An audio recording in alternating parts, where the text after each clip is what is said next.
अस्सलाम वालेकुम। वालेकुम सलाम। मौलाना साहब को भी मेरा सलाम। मैं मोहम्मद शाबान बात कर रहा हूँ सर जी। जी शाबान भाई, क्या सवाल है?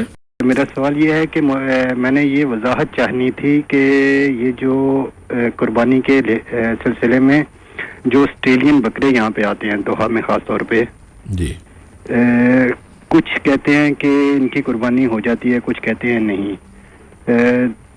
दरअसल असल बात यह है कि आज अभी जो दौर चल रहा है उस दौर में यानी जानवर मुआशी बहुत ज़्यादा हो गए हैं, उसमें निशानियाँ लगाई जाती हैं, कान काट दिए जाते हैं थोड़े थोड़े। तो इसमें ज़रा मुझे वजाहत चाहिए थी इंशाअल्लाह। जी जी मौलाना। जी साहब भाई, जो अहादीस क़ुरबानी के सिलसिले में मरवी हैं उनकी रोशनी में इब्नुल क़य्यिम रहमहुल्लाह फरमाते हैं कि जब से अल्लाह ताला ने मुसलमानों को क़ुरबानी का हुक्म दिया, जब से नबी करीम सल्लल्लाहु अलैहि वसल्लम ने अपनी ज़िंदगी के आखिरी वक्त तक कभी भी आपने क़ुरबानी के हुक्म को नहीं छोड़ा। ये तो हो गई पहली बात। और जब क़ुरबानी का मौका आया तो आपने अपनी तरफ से और अपने घर वालों की तरफ से जिन बकरों की क़ुरबानी की या दुम्बों की, तो वो जो है जैसे थे उनके बारे में मोटे, ताज़ा और उसके बाद ब्लैक एंड वाइट कलर के थे, सींग वाले थे। ये तो हो गई दूसरी बात। और तीसरी बात इस बारे में ये है, ख़ास तौर पे डॉक्टर यूसुफ क़रज़ावी हफ़िज़हुल्लाह की जो तहक़ीक़ है कि अल्लाह ताला ने जब क़ुरबानी का हुक्म मुसलमानों को दिया है, उसके बारे में उस बकरे की जो बकरे का जिनसिया या बकरा किस मुल्क से ताल्लुक़ रखता है, ऐसी कोई बात नहीं बताई। और जो 4 किस्म के जानवर बताए गए हैं, जिसमें सबसे पहले नंबर पर ऊँट, दूसरे नंबर पर गाय या बैल, और इसी जिन्स में जो है भैंस को भी उलमा ने शामिल किया। तीसरे नंबर पर बकरा या बकरी, और चौथे नंबर पर दुम्बा, चाहे वो नर हो या मादा। ये सब जानवर इसमें जो है वो शामिल किए जाते हैं। और उसके बाद इन जानवरों को चूँकि हम अल्लाह ताला के दरबार में तोहफ़े के तौर पर क़ुरबानी के ज़रिए पेश करते हैं, तो बताया गया कि अबू दाऊद में हज़रत अली रज़ियल्लाहु अन्हु से मरवी है कि हम देखें कि सींग तो नहीं टूटा हुआ है, कान तो नहीं कटा हुआ है, या ऐसा जानवर जो अंधा हुआ हो या लंगड़ा हुआ हो, बिल्कुल बीमार दुबला पतला हो, ऐसे जानवर की क़ुरबानी न करें। अब उसके बाद उलमा की मज़ीद तहक़ीक़ इसमें यह है कि कुछ जानवर ऐसे होते हैं पैदाइशी तौर पर सींग नहीं होते, या जिनके कान पैदाइशी तौर पर बिल्कुल छोटे होते हैं।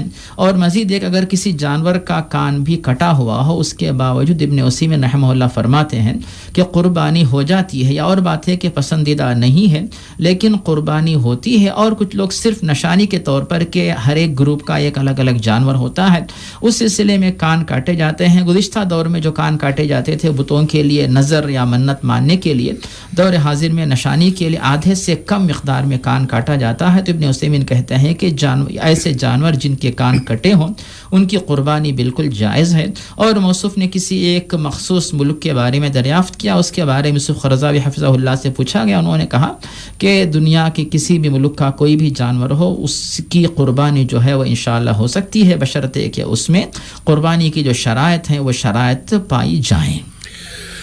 जज़ाकल्लाहु खैर। आपके जवाब के दौरान मुझे मौलाना मोहम्मद इसहाक़ रहमतुल्लाह अलैह का जुमला याद आ रहा है।